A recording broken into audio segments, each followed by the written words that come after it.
BNP মনোনীত শেরপুর ১ আসনের প্রার্থী ডাক্তার সানসিলা জেবরিন প্রিয়াঙ্কা ভোটার আকর্ষণে নানা আয়োজনে যুক্ত হয়ে ভোট প্রার্থনা করছেন। এখন পর্যন্ত দেশের সর্বকনিষ্ঠ বিএনপি মনোনীত এই প্রার্থী নারী চিকিৎসক ৬ ডিসেম্বর শনিবার বিকেলে শহরের তাতালপুর ধানের চাতালে মহিলা শ্রমিকদের সাথে কাজ করেছেন। এক্সট্রিম মশার কয়েল প্ল্যান্ট ফাইবার দিয়ে তৈরি, তাই সহজে ভাঙে না, সুগন্ধিযুক্ত ও নিরবিচ্ছিন্নভাবে জ্বলে। ডেঙ্গু, চিকুনগুনিয়া বাহি সহ যে কোনো মশার বিরুদ্ধে দেয় এক্সট্রিম সুরক্ষা। সন্ধ্যায় খেলেছেন ক্রিকেট।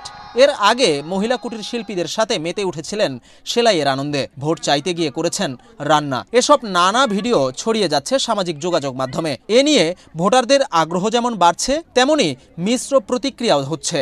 নারী এই প্রার্থী শহর গ্রামের অলিগলি মারিয়ে যাচ্ছেন ভোটারদের কাছে।